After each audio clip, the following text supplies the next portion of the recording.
Since it first crossed the human horizon, it has captivated our imagination. The horse.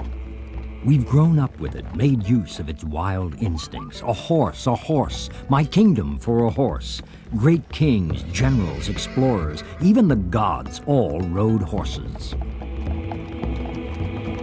But no one ever conquered its independent spirit. We simply harnessed its energy. Horse, its powerful, perfect movements have always dazzled us.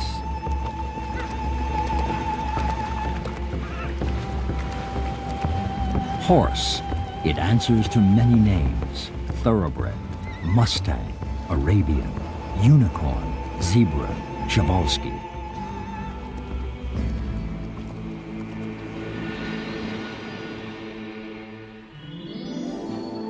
Horse, even the name creates in the carousel of our minds a whirling image of excitement, adventure, danger, an image that transforms ordinary people into heroes.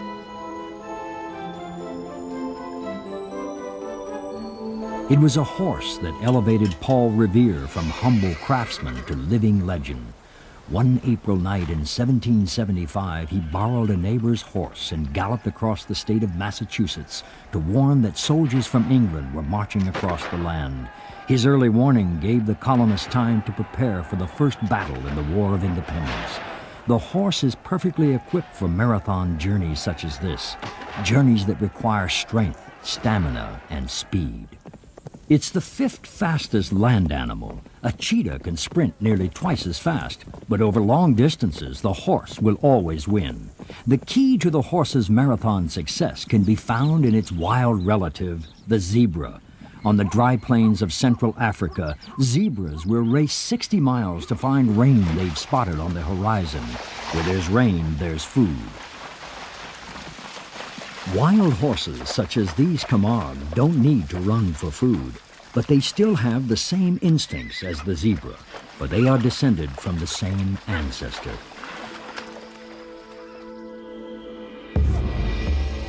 "55 million years ago, the first horse was no bigger than a small dog, with 3 padded toes on its back feet and 4 on the front. The toes spread out so the animal could walk on soft ground. As forest diminished and grassland spread, it moved out onto the plains, adapting to the changing environment. To run faster, it grew longer legs, lost all but one of the toes on each foot, and developed that into a hoof. With longer legs, the creature needed a longer neck to graze. And so, 3 million years ago, Equus evolved, forerunner of the modern horse family. The Przewalski, a primitive horse from the plains of Mongolia, resembles the original Equus. It shares features with both the zebra and the domesticated horse. Its mane doesn't flow. It stands up straight and has a dorsal stripe, like the zebra.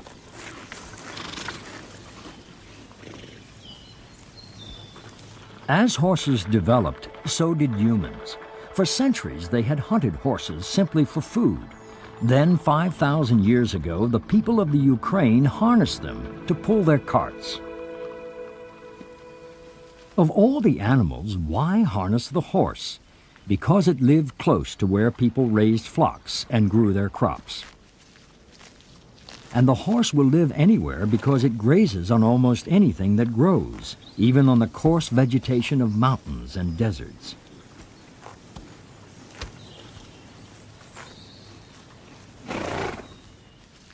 In the wild, they spend at least 15 hours a day eating. With heads so close to the ground, eating can be dangerous, so a grazing horse must look up to search for predators at least 1,000 times a day. It's no effort to lift the head. A horse's neck is like a coiled spring that stores energy. The horse is an intelligent creature, but its brain is most developed in areas associated with muscle coordination. The skull is long in order to contain all the teeth needed for grinding up vegetation. The horse is built for marathon speed. The bones are thin, the skeleton light. The backbone keeps the body rigid. The rib cage protects the heart and lungs. Long leg bones pivot on pulley-like joints connected to muscle groups. And the whole body is covered in coarse hair, believed in folklore to contain magical properties. As well as being used to string bows of musical instruments, horsehair was said to cure goiter.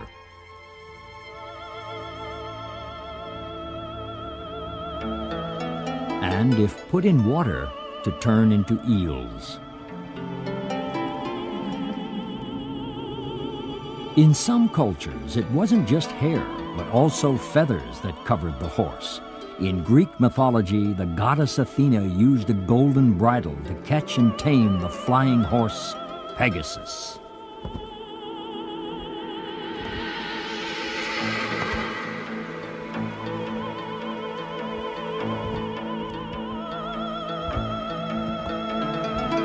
And so it was that people captured and trained members of the horse family to suit their many needs.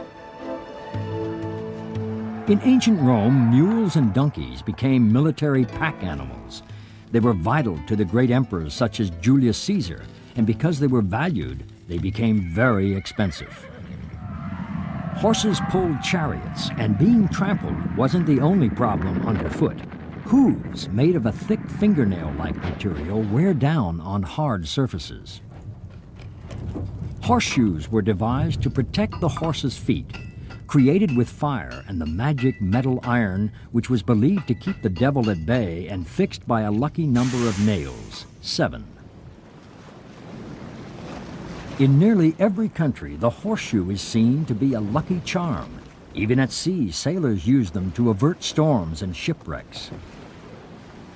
In 1805, Admiral Nelson had a horseshoe nailed to the mast of HMS Victory at the Battle of Trafalgar. But the horseshoe must always hang open end up, so the good luck doesn't fall out. Like almost every other item of riding equipment, horseshoes were invented by the horsemen of Asia. They were the first people to mount and ride on a horse's back. They also invented the stirrup around 200 BC. The stirrup gave riders balance and stability and gave mounted warriors the freedom to use both hands for their weapons. It has been viewed as the most significant development of warfare between the taming of the horse and the invention of gunpowder. Attila the Hun brought the stirrup to Europe in 435 AD. But not everybody caught on to this new way of riding. There's a story that the English didn't use stirrups at the Battle of Hastings in 1066. The invading Normans did. Guess who won?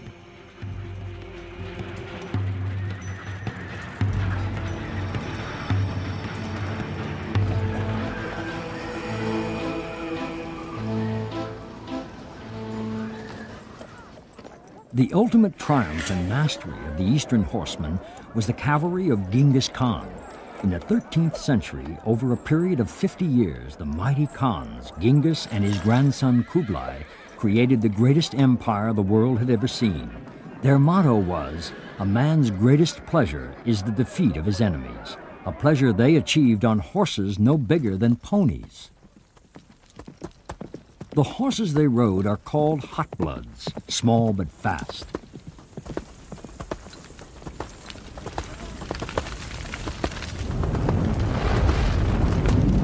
The name hot blood was given to them because they originally came from the hot deserts of the Middle East and North Africa, and because they are high-spirited and quick to react.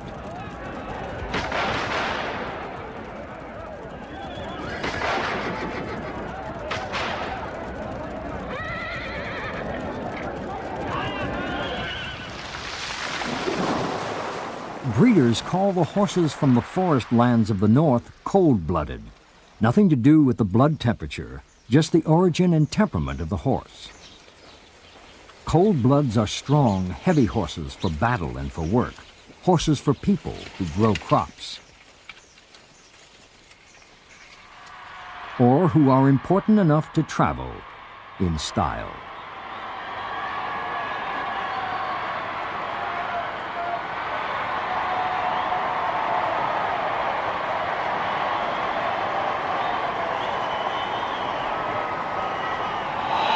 Warm bloods are a mixture of the two. Hot meets cold, usually gentle. Modern sporting horses, except for racehorses, are warm bloods. Breeding has become so advanced, horses can be custom-made.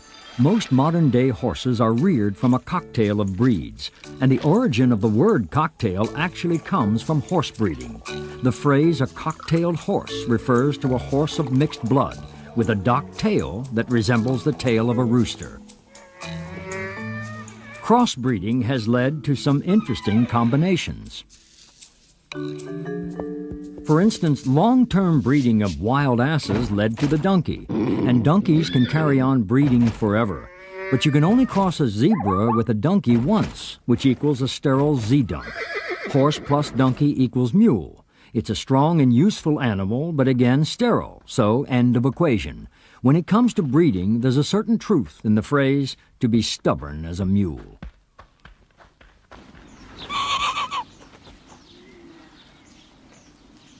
When left to its own devices, nature delivers every time, and by witnessing the natural birth of a domestic horse, we can begin to understand the instincts that govern the survival of its wild relative. In the wild, the horse family is most vulnerable at the moment of birth. As soon as they are born, the young must be able to fend for themselves, even in the face of danger. Foals can see and can run within half an hour of birth. They must immediately learn to recognize their mother by both sight and smell. Bonding from birth means that each foal has imprinted in its mind almost instantly an image of its mother. So when danger threatens, a foal knows where to go for the best chance of safety and survival.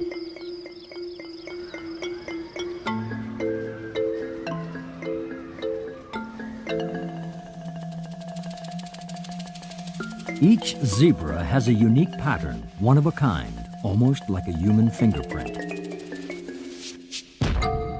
A zebra's stripes provide one of the most striking and distinctive coats in the animal kingdom. Is it white stripes on black or black stripes on white? The question remains. Why do zebras have stripes at all? Some scientists think they could be a form of protection against flies. Tsetse flies are attracted to large black objects, yet appear to miss zebras. Stripes can certainly provide camouflage. Where does one zebra end and another one begin? Those predators that see only in black and white find it difficult to pick out an individual victim from the herd.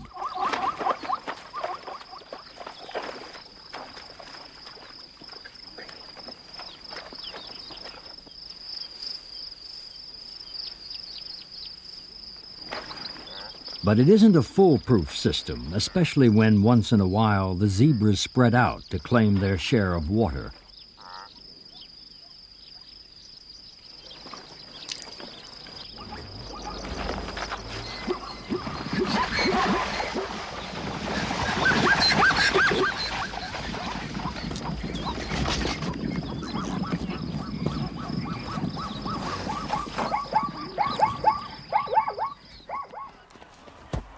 This is no crazy horse. It's a creature trying to rid itself of a predator's grip. The bucking bronco is simply following its natural instincts. If someone ever tried to ride a zebra, they might get a similarly bumpy ride. Like all horses, zebras use their bodies to communicate with one another. By observing how their wild cousins behave, we can perhaps begin to interpret the messages that our stable friends are trying to pass on.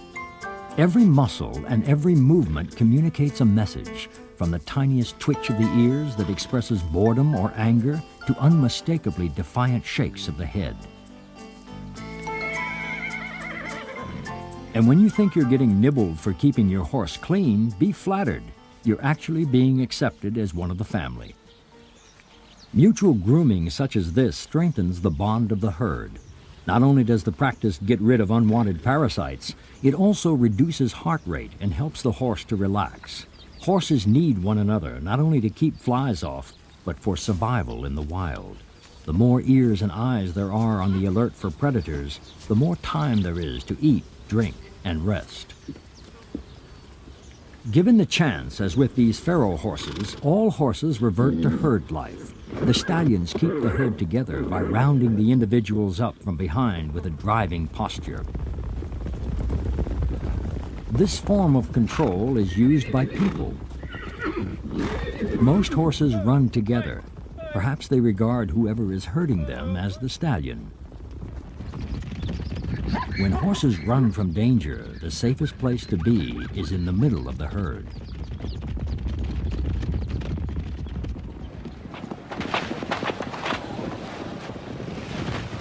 Why then would any horse want to win a horse race? Certainly no horse would want to be last. A straggler at the back of a group is most likely to get picked off by a predator. But to be out at the front of the herd is also to be vulnerable and alone. So why do it? What makes a fast horse a winner?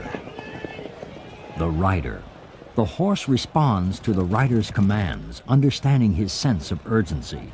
And the whip, like the stinging claw of a predator at the horse's back, reinforces the need to escape with speed. So while the horse runs for its life, the rider goes for the trophy, or the betting shop, or the hat shop if you're going to the races. For hundreds of years, high society has flocked to see and be seen at the races.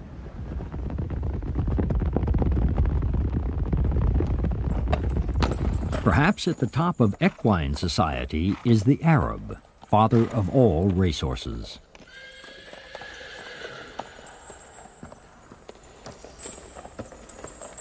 The Emperor Napoleon always chose Arab stallions, not just for their strength and speed, but to lift him to new heights.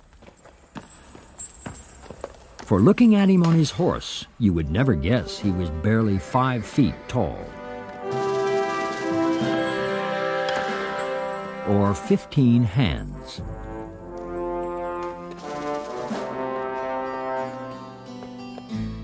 The height of a horse is measured in hands, from the tip of the hoof to the highest point of the back, known as the withers.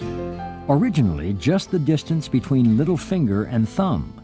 Used by the Egyptians, Greeks, and Romans alike, this measurement was standardized by King Henry VIII of England. Now 1 hand equals 4 inches.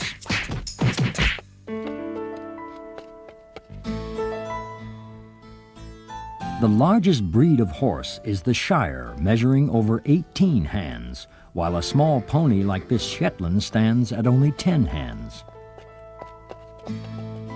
Between heavy horses and ponies come the light horses, the so-called riding horses, from 14 to 17 hands. We've measured the height of a horse in a standard way since the 16th century, but we didn't understand how a horse moves until the 1880s with the photographic techniques of Edward Muybridge. The horse has 4 different types of leg movement, each suited to different speeds. A horse walks, then trots when the legs move in diagonal pairs almost together. Next, it canters, a 3-beat gait.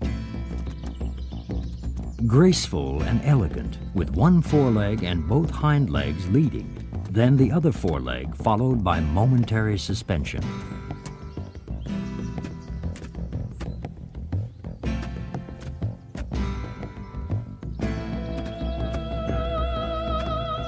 Finally, it gallops in a 4-beat gait and seems to fly through the air like its mythical ancestor Pegasus.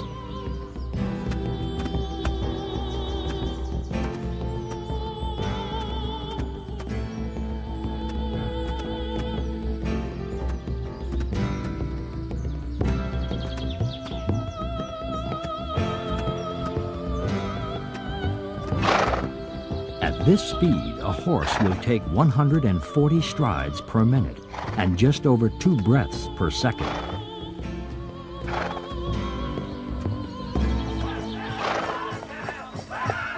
Think of horses. Think of the American Wild West. Yet horses became extinct in North America 10,000 years ago. There were no horses there until the Europeans reintroduced the domesticated horse in the 16th century. And what an effect! The arrival of the horse transformed the lives of Native Americans and brought a totally new way of life to the American plains.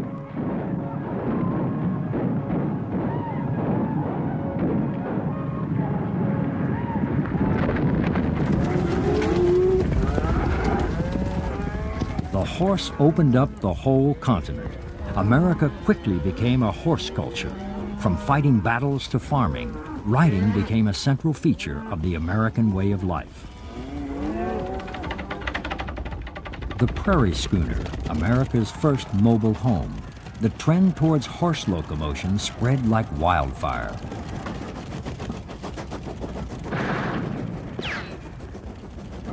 And lasted right up to the invention of the railroad. The train was the first form of transportation to challenge the horse for long-distance hauls. Indeed, for some Native Americans, the association was so strong that the train became known as the Iron Horse. Similarly, the first cars were called horseless carriages. Although the car has taken over from the horse, engines are still measured in horsepower. James Watt invented the term, but its definition has changed over the years. Today, a 2-horsepower engine actually does the work of 3 horses. So driving a 300 horsepower Ferrari is like having 450 horses under the hood. The horse's role has waned as a form of transportation, but not as a form of entertainment. Shows that combined horse spectaculars, acrobats, and shadow plays were a runaway success and toured the world. Indeed, the circus ring was designed for horses. It was the trainability of the horse which helped create the circus and the sport of dressage, so nobly demonstrated here at the famous French Academy of Riding. All these horses are stallions, and for a good reason. They're trained to express natural behavior in an exaggerated fashion. During the courbette, the horse's razor-sharp perception detects subtle signals from its rider, instinctively resorting to its natural behavior. In the wild, horses wheel around to avoid violent kicks in the face. This becomes the pirouette. While the passage is derived from the stallion's pre-mating ritual. It high steps to catch the mare's eye. It's more to do with instinct than artistic achievement. Horses respond so perfectly to our commands that we mistake their obedience for intelligence, but sometimes their behavior is hard to explain. They are notorious for halting at crossroads. The Celts of ancient Britain believed that horses could detect invisible intruders from the spirit world. The beauty, elegance, and strength of the horse has always fascinated artists. Leonardo da Vinci developed a great passion for drawing horses.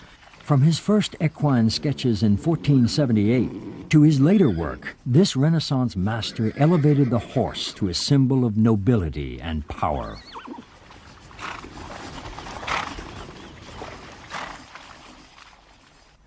Throughout the world, the nobility of the horse came to be reflected in the nobility of the rider.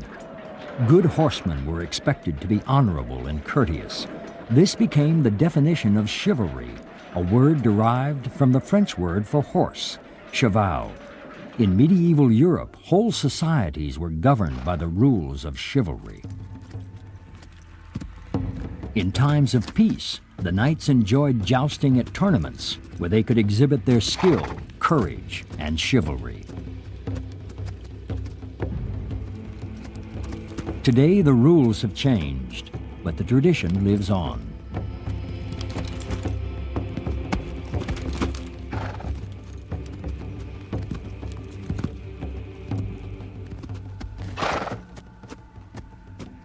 Instead of knocking off an opponent's head with a lance, it's enough to strike his shield to win the joust.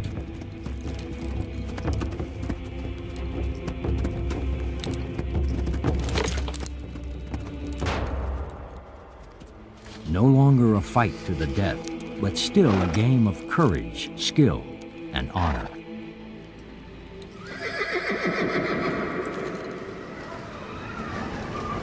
One of the greatest horses the world has ever known is Bucephalus, ridden by Alexander the Great.